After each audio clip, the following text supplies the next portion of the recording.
At 5:42 a.m. on June 12, 1968, Sergeant Daniel "Danny" Keller, 25 years old, crouched inside a collapsed hooch outside Hue, Vietnam. The rain hadn't stopped in 3 days. His M40 rifle lay across a sandbag wall slick with mud. He wiped the scope with a sleeve already soaked through. Through the drizzle, the jungle looked alive. Every leaf moved, every shadow breathed. 6 months in country. 22 confirmed kills. 2 partners dead. Every time the same way. Keller never saw who shot first. Keller served with 1st Marine Division, 5th Regiment, operating in what the maps called Elephant Valley. Locals called it Thung Lung Chet, the Valley of Death. His job, counter-sniper operations. Find the Viet Cong marksmen who haunted the tree lanes, the ones who could make a platoon freeze for hours with a single bullet. But the VC were ghosts. They used periscopes made from bamboo and broken mirrors, fired from tunnels, and vanished before Keller could locate them. Marines said you never fought the jungle. You just survived it long enough to get rotated home. The problem wasn't Keller's weapon. The M40 bolt action was dead accurate out to 800 yards. The problem wasn't his aim. Keller had finished top 5% at Camp Pendleton Scout Sniper School. The problem was the jungle itself. The enemy could see him before he ever saw them.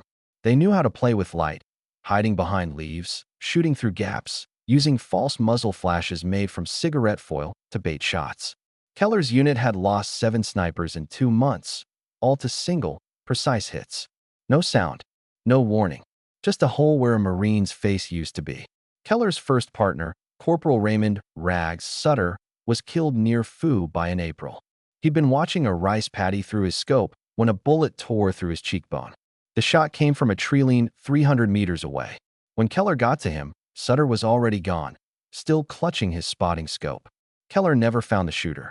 The jungle swallowed the echo. His second partner, Private Ed Morales, died even slower. May 26th. They were glassing a hillside after a patrol had taken fire. Morales spotted something glinting, said, "I think I got him." Before Keller could answer, a 7.62 x 54 round hit Morales in the throat. The sound came half a second later. Keller pulled him back behind cover, pressed on the wound, felt the life pouring out between his fingers. Morales bled out in under a minute. The VC never fired another shot. They didn't have to. By June, Keller was working alone. Command was running out of snipers.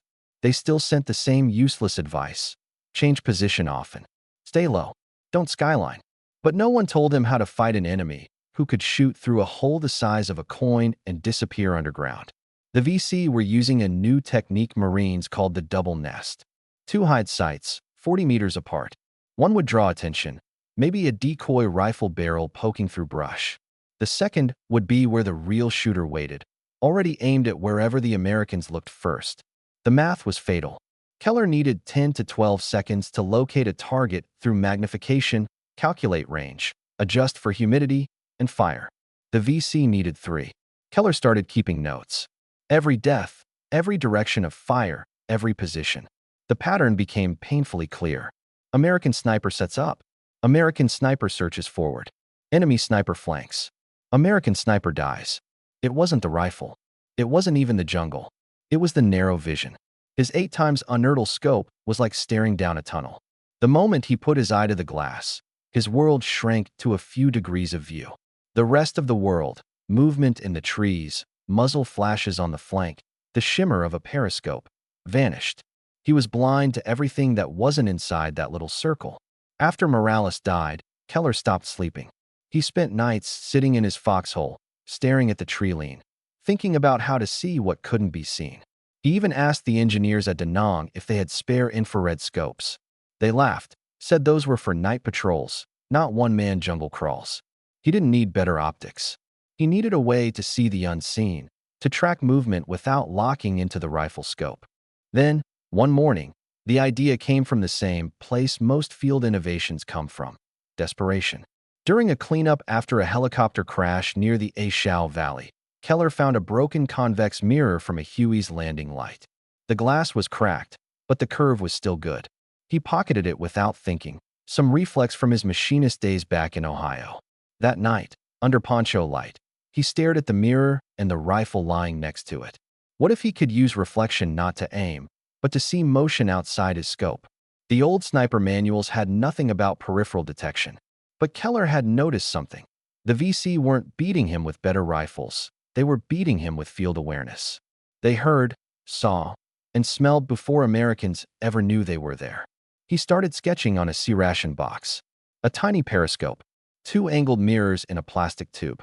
Something he could clip to the side of his scope or helmet. Nothing fancy, just enough to catch a flicker of movement on the edge of his vision. For 2 nights he worked in silence, cutting the mirror down with a bayonet, using tape from his field radio, shaping a piece of MRE spoon handle into a crude bracket. It looked ridiculous, like a toy glued to a precision weapon. But if it let him live 5 minutes longer, it was worth it. By the time the next patrol went out, Keller had the mirror rigged on his rifle. It sat to the right of his Unertl scope, angled slightly outward. When he looked through the glass, he could just see the mirror's reflection in his peripheral, showing the jungle behind and beside him. The morning mist rolled low over the valley as Keller took position overlooking a creek bed. A squad of Marines was moving below, clearing bunkers. He scanned the tree line. Nothing but rain, shadows, and wet green silence. Then he saw it, just the faintest flicker, not through the scope but in the corner of the mirror. A glint high up in the bamboo. Keller froze, shifted the rifle a fraction, focused the scope on the spot. A flash of movement. The narrow profile of a face. A VC sniper, maybe 200 yards out, crouched in a tree with a Mosin Nagant, waiting for the Marines below. Keller exhaled, adjusted for elevation, and squeezed. The shot cracked through the jungle. The body fell from the tree, tangled in vines. The Marines below hit the dirt, not knowing they'd just been seconds from ambush. For the first time in months, Keller had seen the enemy before the enemy saw him. He stayed in position for hours, heart hammering, mirror fogging, rain dripping off the barrel. Nothing else moved. But something inside him shifted that day. He'd broken the rhythm. The jungle didn't shoot first. Not this time. By June 15, 1968, Sergeant Keller had killed 3 enemy snipers in 48 hours. That was more than his entire platoon had managed in a month. Each time, it was the same pattern. He'd be glassing forward through his scope. Then, out of the corner of that little cracked mirror, he'd catch something. A flicker of motion, a reflection off wet leaves, a faint shift where no wind blew. Every time he reacted, the shot came from where his mirror had warned him. Every time, he fired first. At first, nobody believed him. "Bullshit," said Corporal Hart, the squad spotter. "You're telling me a chunk of broken helicopter light saved your ass?" Keller didn't argue. He didn't need to.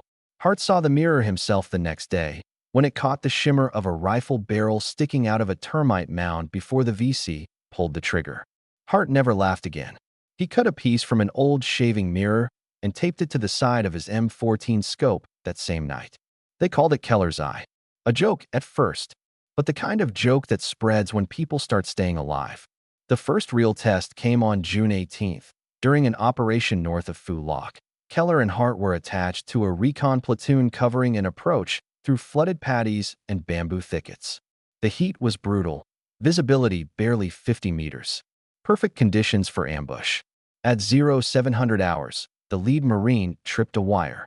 A claymore detonated ahead, throwing mud and screams into the air. The jungle erupted. AK fire, grenades, chaos. Keller and Hart dropped into cover behind a berm. The Marines were pinned down by unseen shooters. Through his scope, Keller saw muzzle flashes in the trees, too many to track. He started calculating ranges, but something didn't add up. The rounds weren't hitting the berm. They were skipping, ricocheting. Then he glanced at the mirror. Movement. Behind them, a second VC team had flanked, trying to hit the platoon from the rear. No one would have seen it. No one but him. He rolled over, sighted, and caught one figure moving through the undergrowth. Fired once, then again. 2 bodies fell. Hart turned and took the third. The rear attack collapsed before it began. After the firefight, Lieutenant Brewer demanded to know how Keller had spotted them. Keller pointed to the mirror. Brewer stared at it for a long moment, then said, "If that's what it takes, put one on every damn rifle." By dusk, Marines were cutting up mirrors from their shaving kits. Some used the curved bits from broken signal lamps. Others polished canteen metal until it gleamed. The results looked ridiculous, rifles bristling with tape and glint. But by the end of the week, Not a single Marine with a mirror had died. The jungle started to whisper about them. Locals said the Americans had eyes behind their heads. Viet Cong spotters began reporting that the U.S. snipers were seeing through trees, reacting before bullets flew. The trick was working, but it came with a cost. The mirror made you paranoid. Every flicker of light, every movement of rain on leaves looked like an ambush. Keller started jerking his rifle at shadows, flinching at his own reflection. He'd look into the mirror and swear he saw eyes staring back, then realize it was just his own, wide and bloodshot. On June 22nd, it saved him again, barely. He was crawling through elephant grass after a confirmed sniper report when the mirror flashed. Not movement this time, light. A faint shimmer to his left. He froze, barely breathing, and saw it. A bamboo periscope, angled toward him from the ground. The VC were using tunnels, watching for reflections off his scope. He crawled backward 10 meters, set up again, and waited. 10 minutes later, the periscope shifted. A rifle barrel rose from a hidden spider hole. Keller fired once. The jungle went still. That night, back at the fire base, he dismantled his rifle and cleaned it in silence. Hart poured him coffee, said, "You realize you're changing the game out here?" Keller didn't answer. He didn't feel like a hero. He just felt tired, and aware that every man who copied his trick was now gambling his life on a piece of scavenged glass. Within 2 weeks, every sniper in the 5th Marines had some version of the mirror. Some called it a rear view, others the jungle eye. Reports came in, ambushes spotted early, counter-sniper kills rising. The VC adapted, using decoys made of reflective foil to confuse the mirrors. But Keller's men learned to tell the difference. The fake glints moved wrong. The real ones had intent behind them. Word reached the 3rd Marine Division by July. A staff officer named Captain Laird visited Keller's outpost to inspect the unofficial field modification. He took one look at the rifle and frowned. "You've altered government equipment, Sergeant," he said. "Unauthorized modification, not to mention tactical compromise if it catches sunlight." Keller said nothing, just pointed to the mirror's pitted surface, muddy, dull, wrapped in tape. No shine, no reflection to give him away. Laird wasn't convinced until Hart pulled out a Polaroid. In it, Keller and Hart knelt beside 3 captured rifles, all from VC snipers killed in the last week. Each rifle had a bullet hole clean through the scope. 3 kills before a single American casualty. Laird didn't smile, but he said, "Keep doing whatever the hell you're doing. I'll make sure nobody writes you up for it." By August, Keller's mirror trick had spread beyond his unit. Recon teams in Quang Tri were mounting small mirrors on their M16 carry handles. Force Recon began experimenting with helmet-mounted prisms, cut from aircraft plexiglass. Some even tried wrist mirrors, tiny circles of metal strapped to the forearm to catch movement as they crawled through brush. The unofficial doctrine was simple: don't look just forward, look everywhere. It was the first time since the start of the war that U.S. snipers were consistently outshooting the VC in their own terrain. But Keller didn't feel victorious. He started dreaming about the mirror every night, seeing flashes of Morales, of Sutter, of the jungle staring back. The reflection had become part of him. He couldn't fire a shot without glancing at it first, couldn't sleep without setting the mirror face down beside his cot. He was surviving, but at the cost of never blinking again. By September, Keller's unit was redeployed near Da Nang, operating in hill country instead of jungle. The mirror still rode on his rifle, dull from grime, cracked across the center. It had been through monsoon rain, mud, and firefights, and still worked.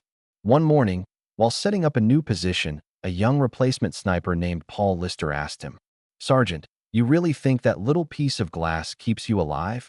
Keller looked through the scope, then at the mirror, then back at the kid. "No," he said, "but it keeps me scared, and scared means breathing." Lister didn't understand it then.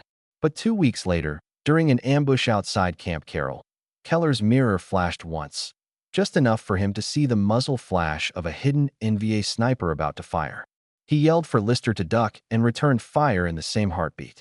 The round meant for Lister's head hit the tree trunk instead. Lister never asked again. He built his own mirror the next day. By autumn, the trick had become legend. "Those Marine snipers," the locals said, "they have ghost eyes. They see in all directions." Even intelligence reports mentioned it, describing a new American optical system, giving them 360 degrees awareness. But it wasn't a system. It was a piece of junk taped to a rifle by a man who didn't want to die. And though Keller's battalion now had the highest sniper survival rate in I Corps, no one outside the jungle cared. Officially, there was no mirror attachment, no documentation, no recognition, just field rumors about a sergeant who'd figured out how to make the jungle blink first. By Christmas 1968, the mirror had saved at least 20 men. But Keller couldn't forget that it had come too late for Morales and Sutter. He wrote their names on the back of the cracked mirror with a grease pencil, so he'd never forget why he'd built it. And he didn't. By January 1969, the monsoon had turned the highlands to soup. Sergeant Danny Keller's rifle still wore the same taped-on mirror, cracked down the middle, the names Sutter and Morales etched on its back. His unit had rotated north toward Quang Tri, where NVA marksmen used tree platforms and ant hills as hides. The mirror was fogged, dull, scarred by shrapnel, but Keller refused to replace it. "You don't trade what's kept you breathing," he told the armorers. That winter, a visiting photojournalist from Stars and Stripes snapped a picture of him cleaning the rifle beside a fire barrel. In the frame, the mirror gleamed for half a second. The caption read, "Marine sniper keeps watch in the rain." No one noticed the detail, but a dozen snipers across I Corps did. They clipped the photo, circled the reflection, and copied it. In March 1969, Keller's platoon ambushed an NVA supply column in a ravine near Route 547. The fight lasted 9 minutes. When it was over, 21 enemy soldiers were dead, and every Marine still stood.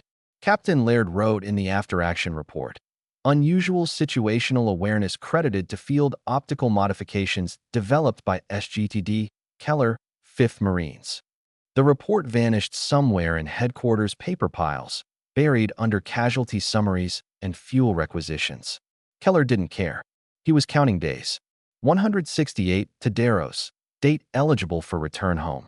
He'd made it through 14 months of the worst terrain on Earth with one cracked mirror and a prayer.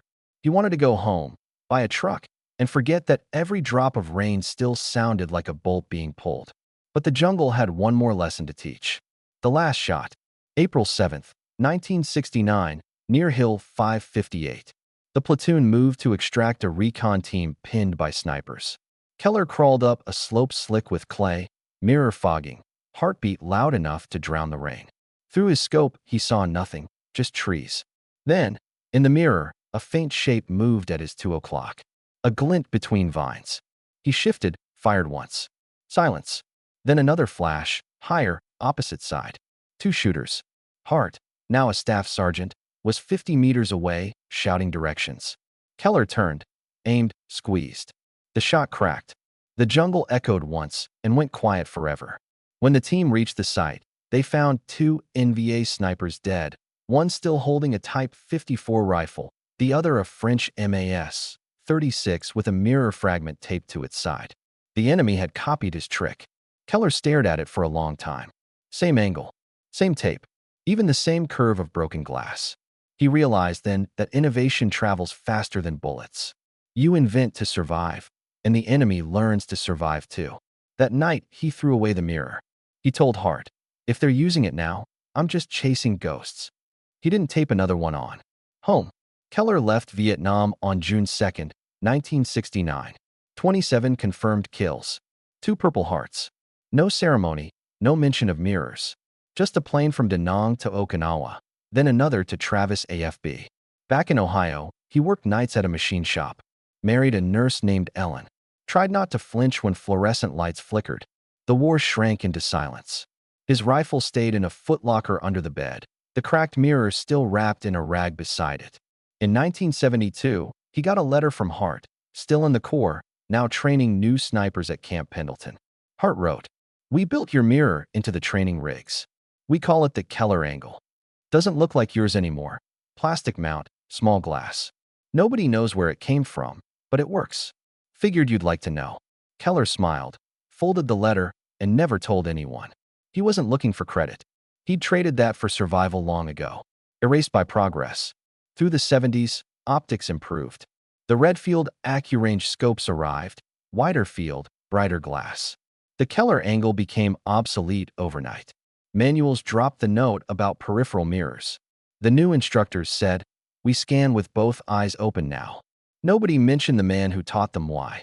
By 1980, the last taped mirrors had vanished from the field. All that remained were legends, stories told in bars near Lejeune about a Marine in hue who could see ambushes before they happened. Some called him Ghost Eye. Others said he'd gone crazy staring at reflections. Keller never corrected them. He just kept working, raising 2 kids, coaching Little League.